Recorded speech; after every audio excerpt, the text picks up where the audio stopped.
Rio Ferdinand a été absolument choqué du niveau proposé par Lamine Yamal hier soir face à l'Inter en demi-finale aller de Ligue des Champions. On va voir tout ça dans cette vidéo. Salut à tous les gars, c'est Azial. Aujourd'hui on se retrouve pour une nouvelle vidéo actualité autour du Barça. Logique, il y a énormément d'actualités autour du Barça et de Lamine Yamal après la prestation qu'il a livrée hier soir et la demi-finale de Ligue des Champions face à l'Inter qui a été assez exceptionnelle. On va pas se mentir, en termes de match de football, c'était très plaisant à suivre en tant que neutre. Je sais pas d'ailleurs le ressenti vis-à-vis des supporters du Barça et de l'Inter. Est-ce qu'il y a des regrets? N'hésitez pas à dire dans les commentaires en vrai, parce que je trouve qu'il peut y avoir des regrets un peu des deux côtés. Du côté de l'Inter, parce que tu as mené par 2 fois, et en plus il y a un moment où tu as quand même mené 2-0, au final tu fais match nul, même si pour moi le match nul est un très bon résultat du côté du Barça.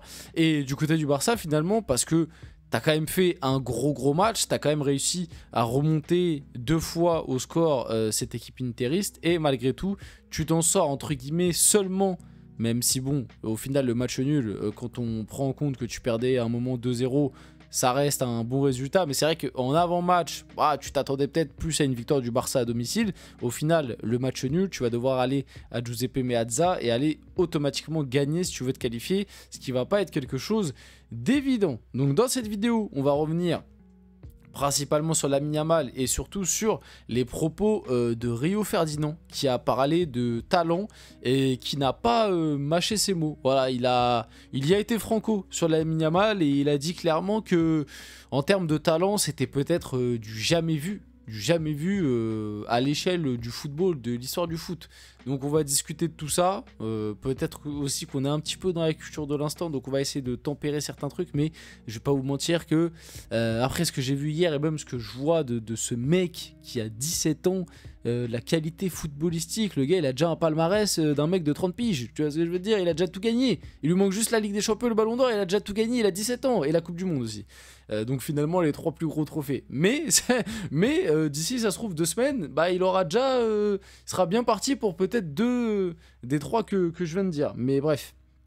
À 17 ans, c'est déjà stratosphérique. On va discuter de tout ça, on va discuter de talent, on va discuter de football. On va revenir aussi sur d'autres actus, ne vous inquiétez pas. Donc avant que la vidéo commence, n'hésitez pas à liker, commenter, partager, vous abonner, ça fait toujours plaisir. Ça aide pour le développement de la chaîne et nous, on va pouvoir aller dès maintenant et revenir sur les propos de Rio Ferdinand qui s'incline devant Lamine Yamal, devant la prestation qu'il a livrée hier soir, et il a dit en tant que pur talent du football, je vais même jusqu'à dire que je pense que Lamine Yamal est à un autre niveau que n'importe quel joueur jouant dans les 5 meilleures ligues du football mondial. 17 ans, vraiment incroyable. Et moi je vais te rejoindre Rio Ferdinand, je vais même aller plus loin. À l'heure actuelle, tu prends la globalité du foot, il n'y a aucun mec qui a plus de talent que Lamine Yamal. C'est une réalité parce qu'à l'heure actuelle, on parle d'un gamin de 17 ans qui, on le met dans les débats Ballon d'Or, on le met dans les débats du c'est qui le meilleur joueur du foot à l'heure actuelle. Et il y a débat, dire que tu préfères un autre, dire que pour toi par exemple Rafinha c'est le meilleur joueur, c'est lui qui mérite peut-être plus le Ballon d'Or, dire que pour toi c'est Pedri qui mérite plus le Ballon d'Or et que c'est plus le meilleur joueur à l'heure actuelle, en tout cas sur on va dire les 2-3 derniers mois, il n'y a pas de problème, mais en tout cas s'il y a un gars qui vient et qui me dit moi je mets Lamine Yamal en tant que meilleur joueur à l'heure actuelle dans le football, je tombe pas de ma chaise quoi. Et c'est déjà dingue je trouve de se dire ça d'un mec de 17 ans, on le rappelle, qui va être candidat à la Ligue des Champions, au Ballon d'Or. Alors on va voir ce qu'il va faire sur le match retour. Honnêtement, avec la prestation qu'il a livrée sur le match aller de la demi-finale, il m'a énormément hypé. J'ai hâte de voir son match retour. J'ai peur qu'il soit peut-être un peu trop attendu, parce que là il a tellement fait mal à l'aller que je pense que côté Inter on va soit on va en faire des cauchemars, soit on va l'étudier de malade mental pour que le retour ce soit différent, même si je pense que pour l'aller il l'avait déjà énormément étudié. Au final ça n'avait pas trop fonctionné, il a su très rapidement trouver les failles. Bon, en même temps Di Marco voilà, il a mangé plusieurs fois le sol, donc Lamine Yamal après il a vite compris c'était quoi les failles de son côté. Mais ouais, j'ai hâte de voir ce qu'il va faire lors du match retour. Mais oui, par rapport à la déclat de Rio Ferdinand, pour moi à l'heure actuelle il n'y a pas de débat en termes de talent footballistique. Et même en termes de Pour moi, à l'heure actuelle, c'est ce que je vous dis dans les autres vidéos où je parle de Lamine Yamal, sur les qualités football, vraiment football, pour moi, déjà à l'heure actuelle, c'est peut-être le meilleur. C'est peut-être déjà à l'heure actuelle le meilleur. Il y a débat peut-être avec 3-4 joueurs, grand max, mais sur ce qui est QI football, les passes, la vision de jeu, la qualité technique, la qualité d'élimination, de dribble, de percussion, pour moi à l'heure actuelle, qui est meilleur que lui dans ces domaines? Il n'y en a pas beaucoup. Comme je t'ai dit, pour moi, il y en a 3, 4, 5 peut-être. Tu vois, mais pour moi, il est déjà, si tu regroupes le packaging, il est déjà dans un très petit comité. Très très petit comité à seulement 17 ans. Pour moi, son plus gros défaut, c'est la finition. Je l'ai beaucoup dit, mais voilà. Et encore, je dis ça, au final, il a 15 buts quand même cette saison. Hein. Mettre 15 buts à 17 ans, c'est quand même pas mal. Mais c'est un truc où pour moi, il peut énormément progresser. Justement, le jour où il progressera là-dessus et qu'il statera plus en termes de buts, là, il va en rafler des ballons d'or. Je vous le dis, il va en rafler des ballons d'or. Même potentiellement, sans gagner de gros trophées, il sera, je pense, tellement supérieur, un peu comme Messi et CR7 l'étaient à leur époque. Je pense qu'il sera tellement supérieur au reste que même sans forcément prendre une Ligue des Champions, s'il te fait des saisons à 40-50 buts et qu'il continue de faire autant de passes D sur le terrain, d'être autant impactant, décisif et beau à voir jouer, parce que c'est important, ce gars, il prendra des ballons d'or même sans forcément gagner tous les ans la Ligue des Champions, je vous le dis. Hein. Et puis en plus, on le voit bien avec l'Espagne, il y a une très bonne génération. Potentiellement, ça peut être l'un des favoris pour la Coupe du Monde, peut-être le prochain Euro. Là, en Ligue des Nations, ils sont encore là. Bon, la Ligue des Nations, ça n'a pas un impact de ouf, mais tu vois, si tu enchaînes Euro, Ligue des Nations, Coupe du Monde avec l'Espagne, par exemple, franchement, il faudra juste s'incliner et applaudir. La stat est folle.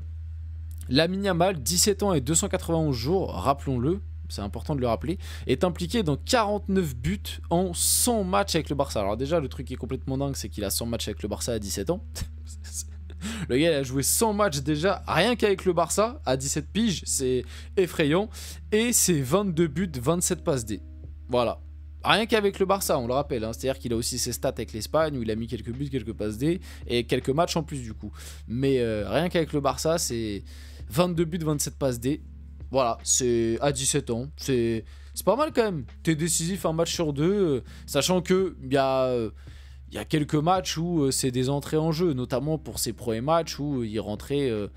Je parle de ses premiers matchs au tout début sous Xavi, même s'il est très rapidement passé titulaire, mais voilà, c'était des petites entrées en jeu. Tu peux peut-être lui enlever 10 matchs, quoi. Tu vois, 90 matchs, il est à peu près à 50 implications. C'est pas mal, mais tu vois, comme je t'ai dit, il peut être encore plus décisif pour moi parce qu'il en a la qualité et peut-être que c'est en vieillissant un peu qu'il prendra tout ça. Lamine Yamal, c'est ma première demi-finale de LDC, je suis très impatient. Bon, il a répondu présent de très belle manière, mais en fait, j'ai mis ça là pour bien se rendre compte de la prestation qu'il a livrée à 17 ans. Très attendu avec le Barça, en plus un Barça qui perdait 2-0, qui était en souffrance du coup, et il fallait cet électrochoc, et surtout c'est sa première demi-finale de Ligue des Champions, c'était sa première demi-finale de Ligue des Champions, et le mec t'a sorti cette prestation là. Mais qu'est-ce que ce sera dans 4-5 ans quand le mec il commencera à avoir l'habitude de jouer ce genre de match? Parce qu'en fait on le rappelle là, mais factuellement Lamine Yamal il a pas l'habitude de jouer ce genre de match. Ce sera quoi dans 5 ans, dans 6 ans, quand il aura peut-être enchaîné quelques quarts demi-finales de Ligue des Champions. Mais le mec, en fait, il va tout écraser, en fait. Il va tout détruire. Non, mais c'est quoi sa limite, en fait, à ce mec? Bon, voilà, la photo avec son maillot.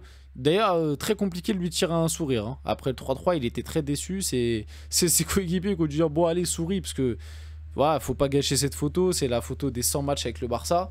Putain, 100 matchs à 17 ans, en vrai, je pense qu'on réalise pas. Hein, mais vraiment, à ce rythme-là, il fera les 1000 matchs. Hein. S'il reste toute sa carrière au Barça, il fera les 1000 matchs avec le Barça. Hein, ce rythme-là, être aussi jeune et avoir déjà 100 matchs, c'est impressionnant. C'est impressionnant. À coup de 50-60 matchs par saison, il peut aller taper les 1000 matchs. Hein. Ah, c'est effrayant. Et pour sa centième, ouais, du coup, il a livré une sacrée prestation, on va pas se mentir. Alors, j'ai mis ça pour finir la vidéo. Parce que maintenant qu'on a eu les demi-finales aller, on se rend compte quand même que les pronostics d'Opta s'étaient bien trompés. Parce que d'après les pronostics d'Opta avant les demi-finales aller, le club qui avait le plus de chances de gagner avec des champions c'était Arsenal et le deuxième c'était le Barça. Et du coup PSG Inter était 3e et 4e. Et on va pas se mentir qu'après les matchs aller des demi-finales, alors rien n'est encore joué, mais à l'heure actuelle, pour moi, le PSG et l'Inter sont les deux équipes qui ont, entre guillemets, pris un peu l'ascendant. Et pourtant, c'était les deux équipes qui étaient les moins favorites pour gagner avec des champions d'après les statistiques. Voilà, c'était juste le petit fait à noter pour finir cette vidéo. Du coup, on finit la vidéo là-dessus. J'espère que cette vidéo vous a plu. Si c'est le cas, n'hésitez pas à liker, commenter, partager et vous abonner. Les gars, c'était Azial. On se retrouve très rapidement pour une prochaine vidéo.